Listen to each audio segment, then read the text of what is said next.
welcome to our latest Mobycon Academy session. My name is Melissa Bruntlett, and I'm the Communications and Engagement Advisor here in our Delft office in the Netherlands for Mobycon. And today I'm joined by our newest colleague, Anna Wyner, who is supporting our communications work and supporting our work with Mobycon Academy. Today's session is an extension of last month's session in March, where we focused on exploring gender bias in cycling. And today we're going to look a little bit more at how we create more gender equitable or even overall equitable engagement strategies. And Anna is fortunate enough to be leading a couple of interviews with some former colleagues and organizations she worked with. So welcome, Anna, and why don't you give us a little intro of yourself before we get started? Sure, thank you for that introduction. I'm excited to be here for my first Mobycon Academy. I'm from Boston, and I have a few years of experience working in advocating for and working on sustainable transportation and community engagement. So this topic of equitable engagement is very personal, and some of the people that I'm going to be speaking with later today, I've worked with personally and actually done the types of engagement that they're going to be speaking out, going off onto bus stops and talking to people and conducting surveys and things like that. So I have a personal connection and interest in it. But we're going to be speaking today with two women, Julia Wallerce from ITTP and María Martínez, who works on the Gender Mobility Initiative for LivableStreets Alliance. Well, why don't we go straight to those interviews, and we'll be back in studio for a little bit of a catch-up afterwards. Great. Yeah, so welcome to Mobycon Academy.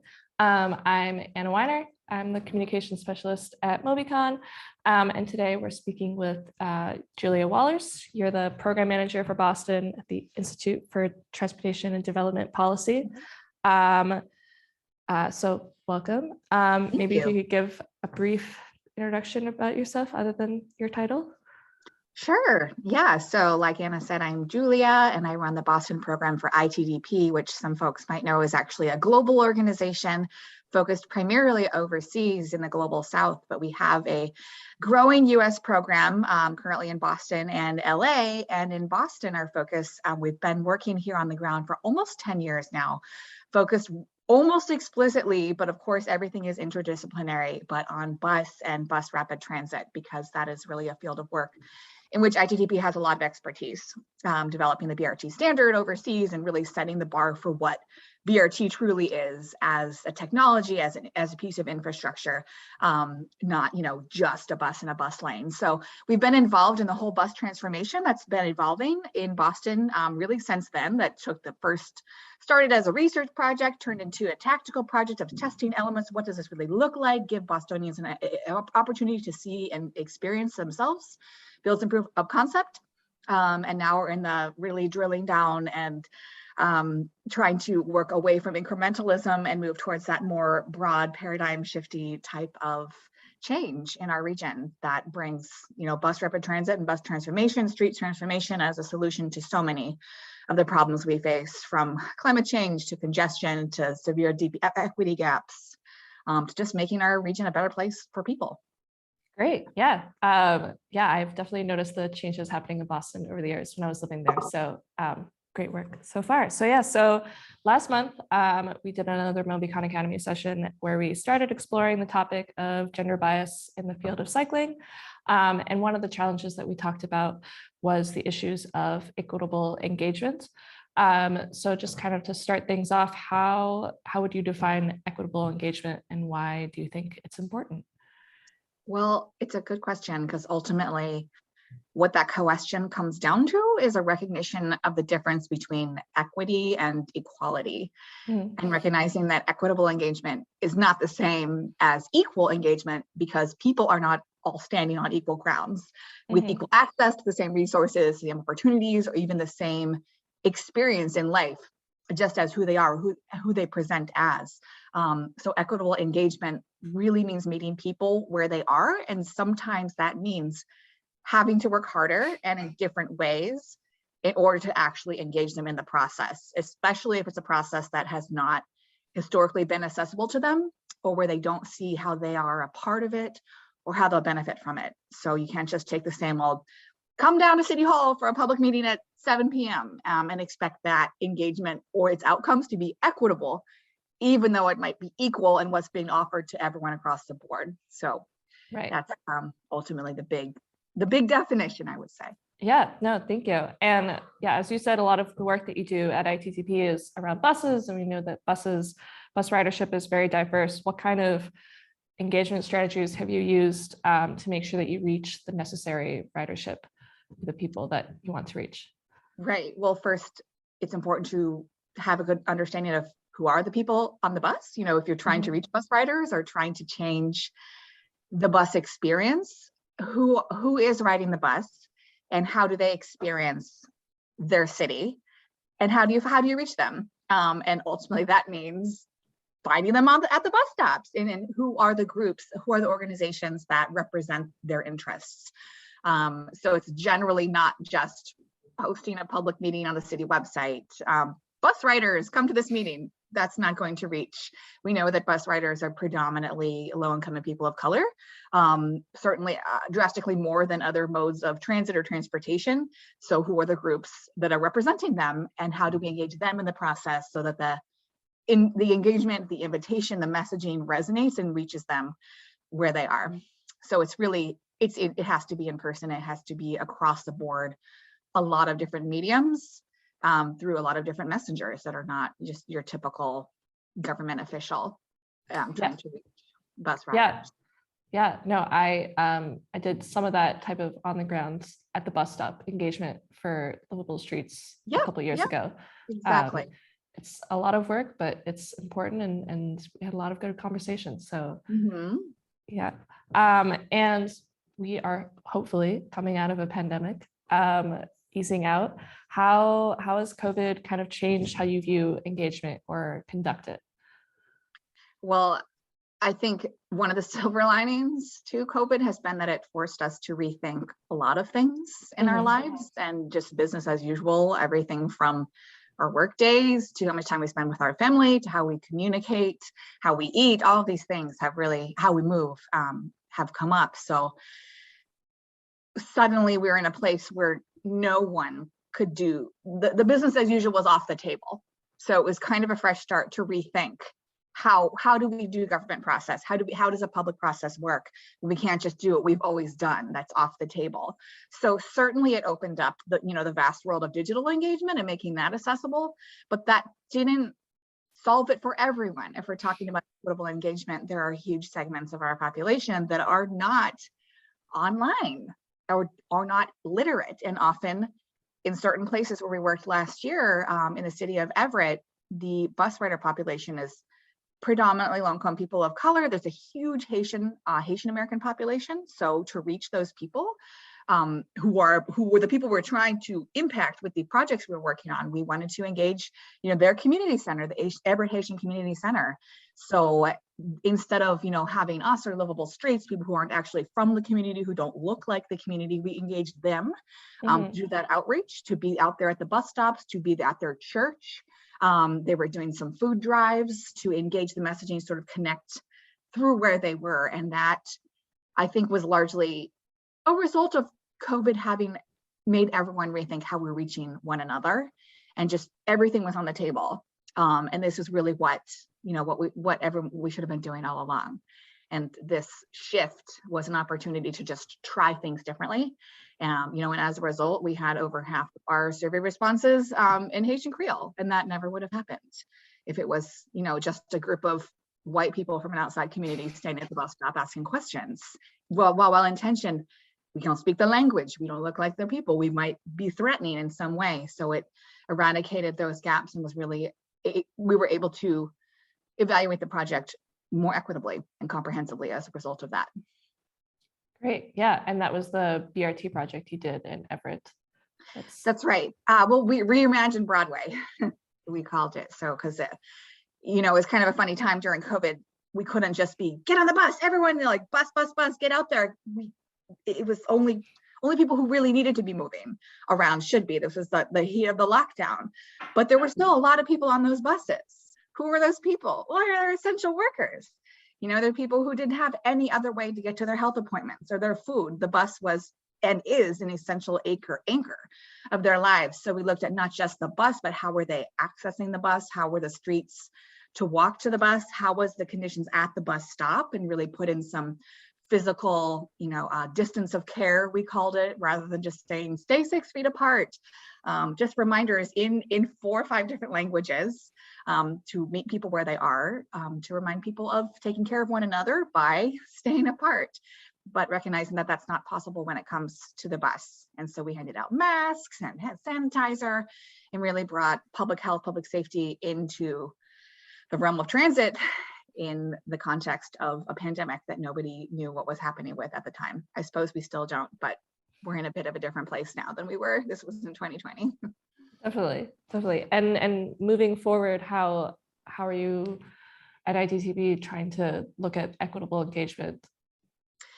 Really through this same lens of partnering with the community-based organizations, the grassroots, the people who live in the community, who represent the community, who are most impacted by the outcomes of street transformation, of BRT, and engaging them in the process from the beginning and making sure that it reflects the narrative of the lives that they're living. So that's very much been, I wouldn't say a pivot for ITTP necessarily, but for a lot of people, because we're more of a grass tops political, we get lumped in with consultants a lot, but the work we're doing is ultimately on the ground in the grassroots. So building coalitions, forming partnerships, and letting the outreach piece be driven through those partnerships. Yeah, no, I think that's those are all great things, and I look forward to the work that you guys do in the future. Those were my few questions. As I said, I just wanted to keep it brief, but thank you so much for taking the time to speak with me, and thank you. Thank you for having me. Okay, so welcome to another Mobycon Academy session. My name is Anna Wyner. I'm the communication specialist here at Mobycon. And today we are here with Luli. If you could give us a quick introduction to yourself, that would be great. Yeah, sure. So my name is María de la Luz, but I go by Luli. Okay. And I use she, her pronouns. I am an architect and a landscape architect. And I have been part of the LivableStreets team for 2.5 years, more or less. And now I'm currently living in Chile, which is my hometown. Wow, great. Yeah, so I was wondering, I guess just to start things off, if you could talk about the work that you're doing at LivableStreets, mainly the gender and mobility initiative that you've been working on. Yeah, definitely. So that's a project we started like 1.5 years ago, I would say. And it started from the premise that we work a lot about equity and how to have transportation, and more than transportation, like ways to move around the city that are more equitable and accessible for everybody. And then we realized like we focus a lot on like race issues and age issues, but not really other things. And of course, it's impossible to tackle all aspects of equity. That's what we all want. That's the goal, but it's really hard sometimes because of time, because of funding, etc. We were like, hey, you know what? We're not talking about gender, and it's actually a very important thing. I'm sorry about that. And so we decided like, hey, why don't we give it a try? And we applied for a few grants, and we got a few grants to do this research project. And it starts from the idea that cities are really planned for like white heterosis men. So like this privileged community, right? And it's actually not in a bad intention. It's like we're trying to generalize and create cities that are for all. But when we do that, we think on a like imaginary person that is kind of neutral. And that's not really true, because that neutral is the fault for that privileged community and not all of us and not all of our necessities. Also, it happened that at the time, many people in the team were like female identifying folks. We're like, yeah, we all have experienced things while moving through the streets that, of course, we can speak for ourselves, but actually there's no data collected, or at least not in the Boston area, or not very generalized. So we're like, we need to close this gender data gap on mobility information and try to understand better, for instance, how your gender role affects the way that you move. So We know that women tend to take more caring roles, which means that they need to use more the public transportation, whereas men will tend to go directly to their work and back, so they will commute instead of just move around in transportation system. But then we were also like, hey, but what happened with all the gender expansive folks? And like, what would those roles be, right? And I don't think we really have a clarity about gender roles sometimes, because they're still assigned to, for instance, a trans person that is like cis passing. I don't like that word, that's why I'm doing this, but like they will be assigned, right? Like their gender role assigned to the binary. But really, if you're a non-binary person, you might be getting loose on that. And that's actually a freedom that you might want to have. And then the other things like, okay, so we have gender roles, but we also have gender identity and gender presentation. So it's like who you are, how that defines what decisions you made. So for instance, yes, there is options for transportation during the night for everybody. But because of cultural things and the baggage that we bring, many women would say, I'm not going out alone at night in the public transportation. So it's not about like the possibility, but really is people like, can people use this, and why would they and why wouldn't they? So maybe have more lighting in the specific streets will help people to move more comfortably. And then finally about gender presentation, and I think that creates like, for instance, the idea of like a very feminine body, so to speak, would be more prompt to receive some levels of harassment, or some non-binary or trans folks will have issues because people will discriminate them based on how they look and what we as spectators are like wanting to see from them, like defining their identity, whereas that's not our role, right? And also, even if we were to say like, oh, this person is X for me, which is not okay, but you could do it, there's no place for you to say something about it or create a discrimination, right? But regardless of what is good or what is bad, like it is happening. So we wanted to hear more, what are these things, right? And how can we change both in like the physical space, but also of course in the planning and decision-making positions to improve the quality of life in the specific place of moving around the city for everybody.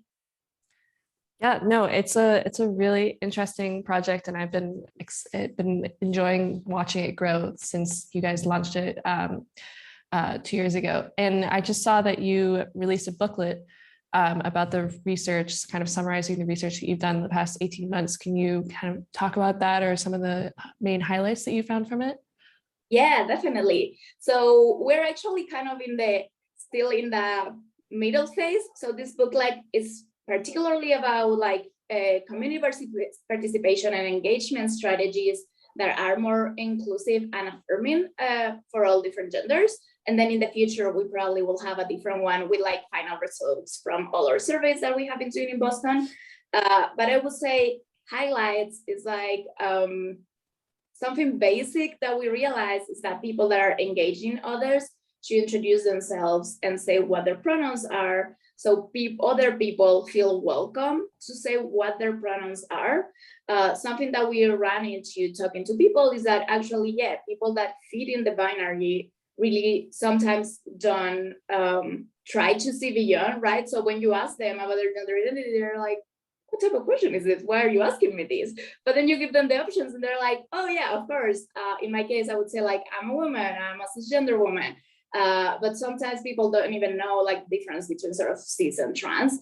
So then part of the work of the person that is engaging is I have some of these keywordings so they can like also teach about it to people and like kind of get it engaged in the whole situation. But then at the same time, for somebody that it's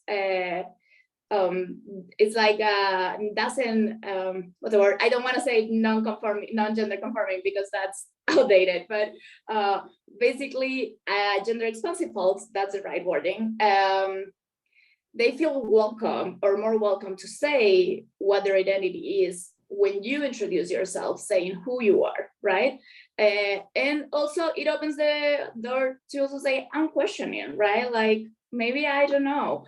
And then the other things, like, this is not only from the doors to the outside, like, so how do we talk to people, but also how do we internally as a company or like a nonprofit in our case, but like whoever is like engaging in these processes, how are we treating our employees? Like this idea of like, we have uniforms that are for women and for men. It's like, well, what happened with people in between? Or what happened if cis folks still don't feel comfortable wearing that type of clothing? So how can we make it neutral? Or sometimes really just give them the opportunity to tell you, hey, I will feel more comfortable doing X, Y, or Z, right? And the same with this idea of like introducing your gender. We were talking about it like during the process and practicing and everything, but we also run into this idea of like, what happened if I'm questioning and I don't want to have a tag with my pronouns, right? So we're like, okay, maybe you're not going to be the front person in this case, just because we think it's better to put it out, but it's also valid to say, I don't want to share that information, right? Other things that we realize as a highlight is like, in many census surveys and information, sometimes there's a misconception between gender and sex assigned at birth. So they ask you, what's your gender? But they're really what they're asking is, what's your sex assigned at birth? And then they still give you like female or male. And we have like many intersex types of different intersex people. So they are really like just a small percentage of the community, but there still exists. So that should be included in that kind of question. And then additionally, we don't have really these questions or this data about like gender identities, because we're asking sex assigned at birth. And there are like kind of two issues with that. One is that, do we really need to know the sex assigned at birth? And what we put in this book, like, it's like, really, you should only ask that if it really affects the people. So for instance, if you're doing a work that, in this case, it wouldn't be about mobility, but it will be about like hormone replacement therapy, then you do want to know what's the sex assigned at birth and what's the gender and sort of like what's the relationship between both of them, right?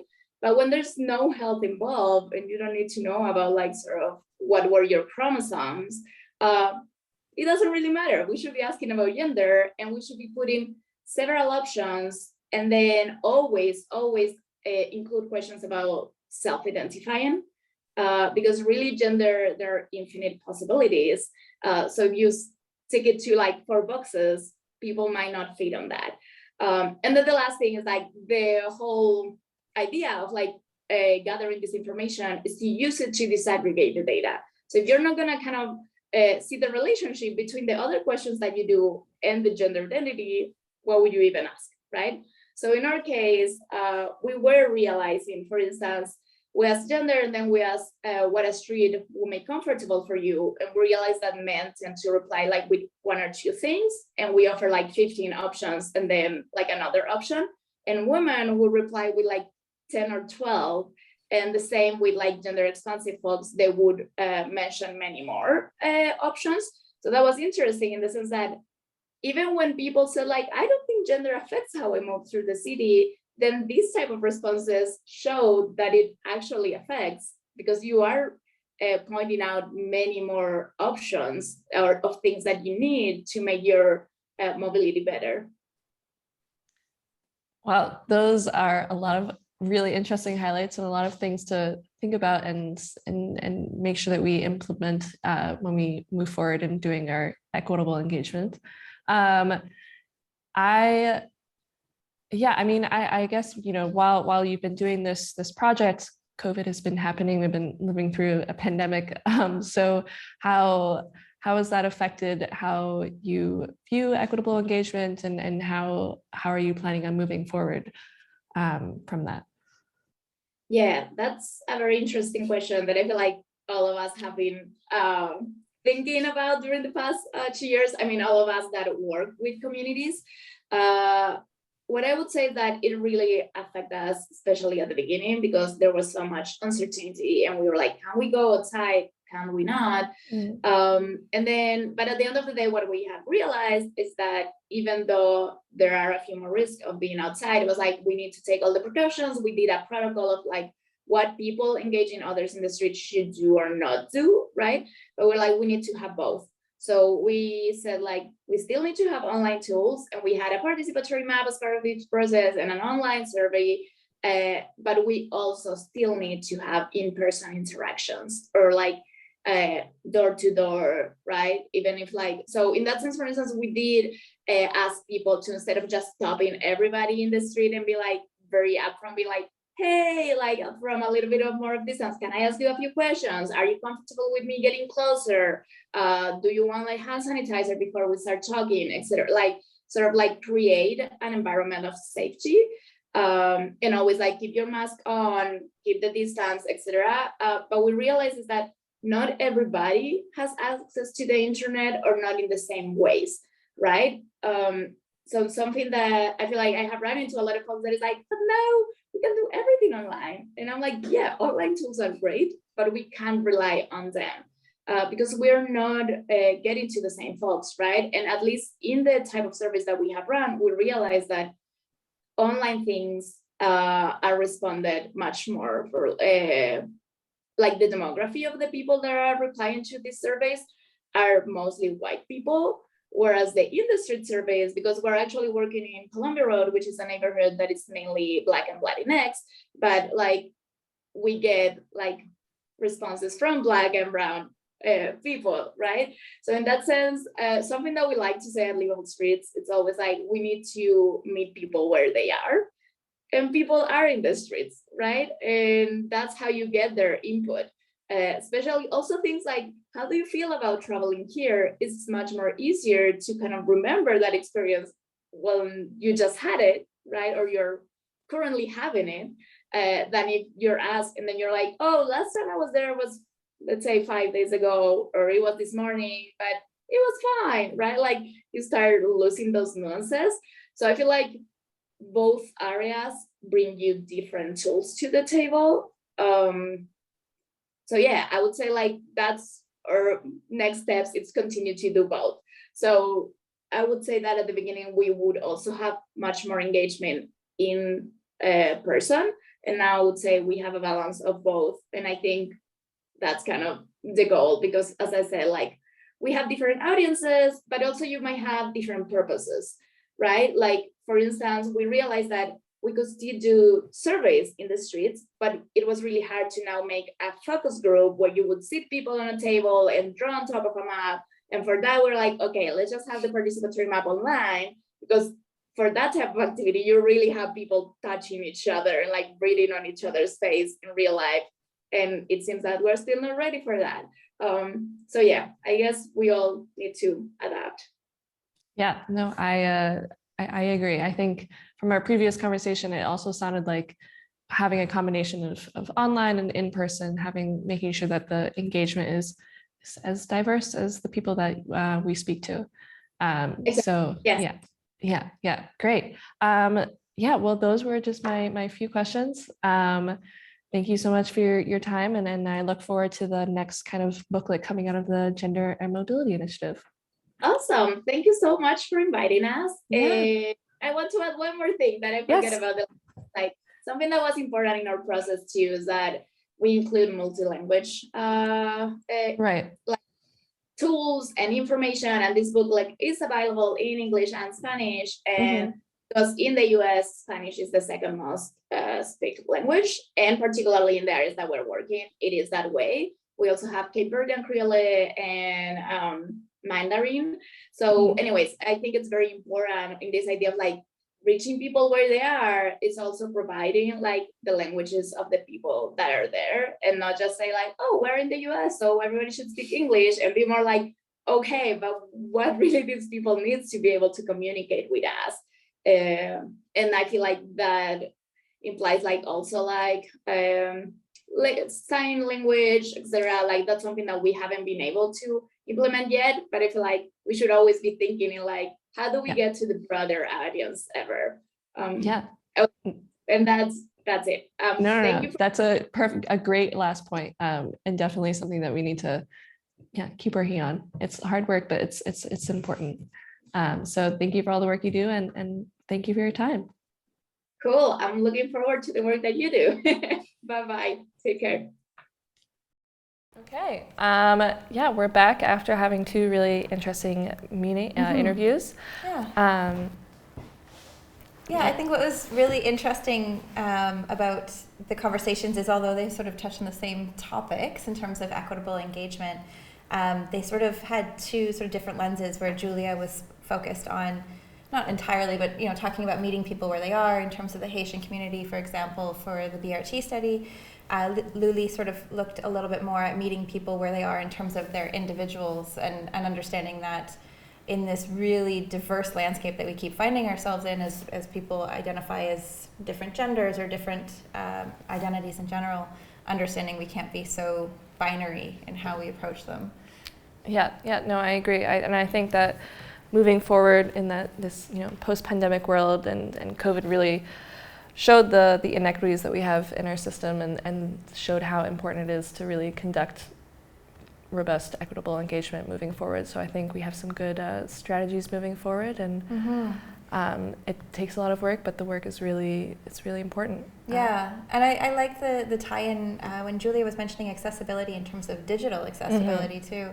I know we talked about this a few sessions ago with Chris Jensen from Accessibility, that it's about understanding not everyone has a phone, or not everyone understands English, and so when we're engaging in diverse places, we need to have diverse engagement. Exactly.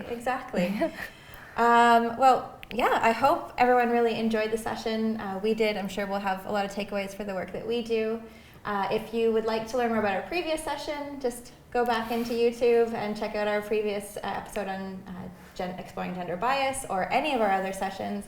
Be sure to like and subscribe and follow along. And if you have good engagement strategies that you would like to share with us, we are always open for new ideas or new collaborations. So reach out, info@mobycon.com.